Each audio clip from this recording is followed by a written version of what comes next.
Hi, my name is Dr. Leslie White. I'm a naturopathic doctor here in Austin, Texas, and my practice is Austin Natural Health. And I recently wrote a blog article about artificial sweeteners because I see over and over again that, people ask me, well, if I don't want real sugar, what can I use? And every time you go to a restaurant or a coffee shop, you have those same little blue, pink, and yellow packets that are available to you. And so I really wanted to talk to people and let them know that there are other options. And this is my little kitty.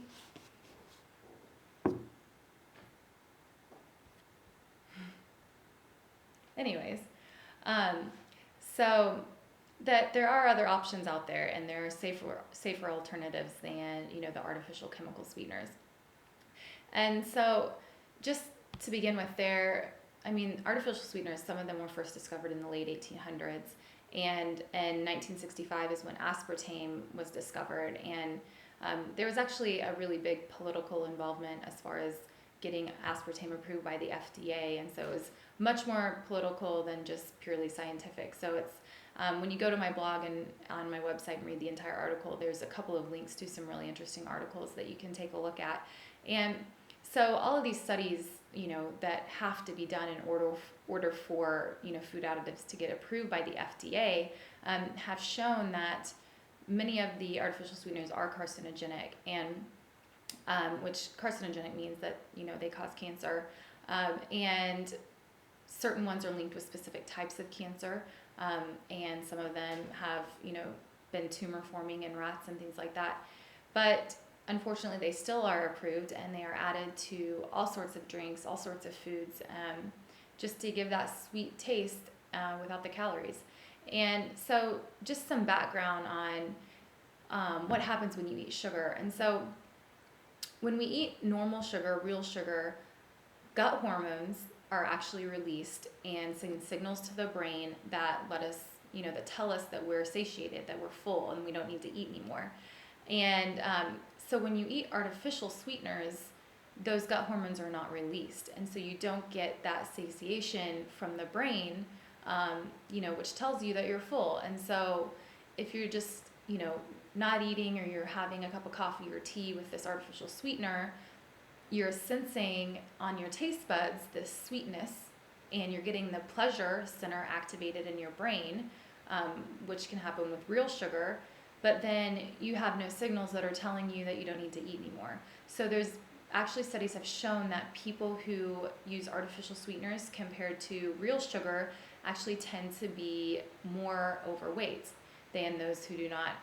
And obesity is more correlated with people who use artificial sweeteners. So that includes drinking Diet Coke, Diet Pepsi, things like that, other than, the sodas with real sugar. Now, am I condoning drinking sodas? Not at all. But that's just a very interesting thing, because most people use artificial sweeteners because they don't want the calories, but in reality it can cause you to overeat and end up gaining weight. And so what's in these sugars? Well, for one, because they are chemical sweeteners, they can range from being 200 to 600 times sweeter than regular table sugar. That's really sweet. That's why you hardly need any, and you can taste that sweetness already. And aspartame, which I mentioned earlier, which is called, that's equal or NutraSweet, and that is actually made from phenylalanine and methanol. Methanol, if ingested in a large amount on its own, can actually cause blindness, and that's one of the ingredients in aspartame. And then methanol is further broken down into formaldehyde, and we all know what formaldehyde is used for, and so that can actually build up in our body, in the brain and the other organs in particular.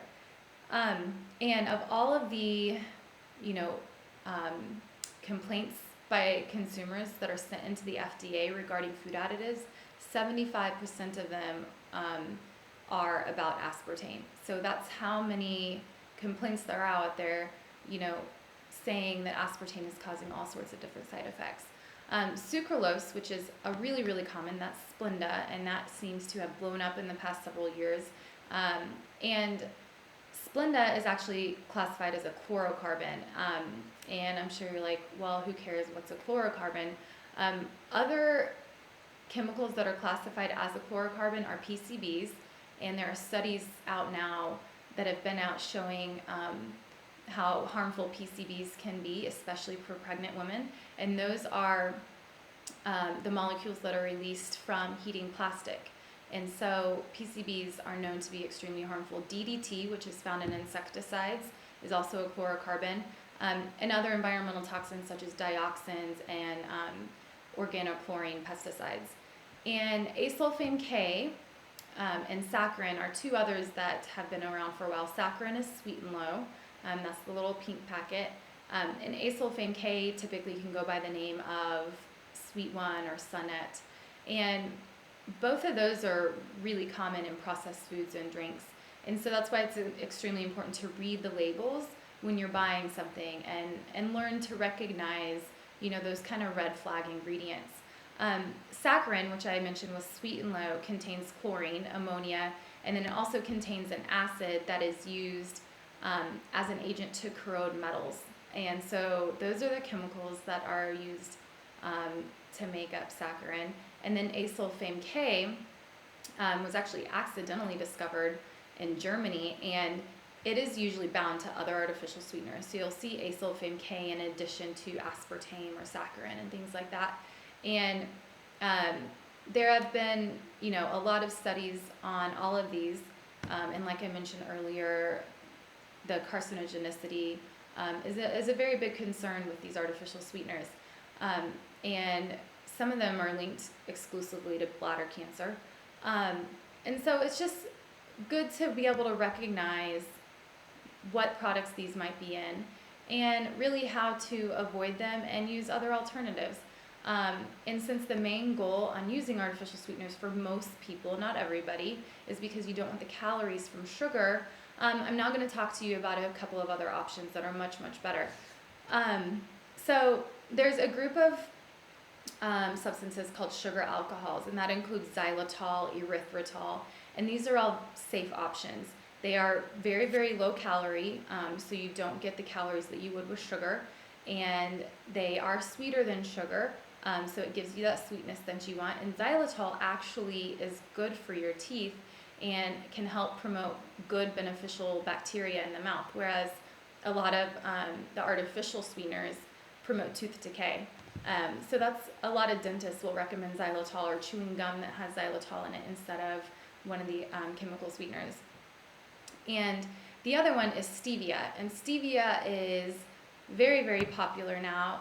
I like stevia. It's plant-based. It comes from the leaf of a plant, and it's about 250 times sweeter than real sugar.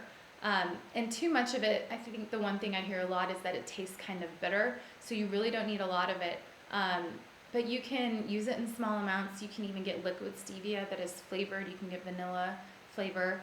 And you can even get sodas if you're really trying to kick that soda habit but don't want to just go cold turkey. There's some really good, sodas out there that have stevia in them, and they're much, much, much better for you. And they taste pretty good too. The brand is called Zevia with a Z. So hopefully you can find the rest of my blog on austinnaturalhealth.com. But I hope that now you have a little more knowledge about artificial sweeteners and the potential harmful effects that they can have. And also that when you're out there making choices, okay, this one's better for me than this one. And a lot of places, restaurants, coffee places, things like that, are having, stevia available so that you can have that option other than one of the artificial sweeteners. Feel free to email me if you have any questions, austinnaturalhealth.com, and you can go to my website again for the full blog. Thanks, and I hope you have a great day. My name is Dr. Leslie White.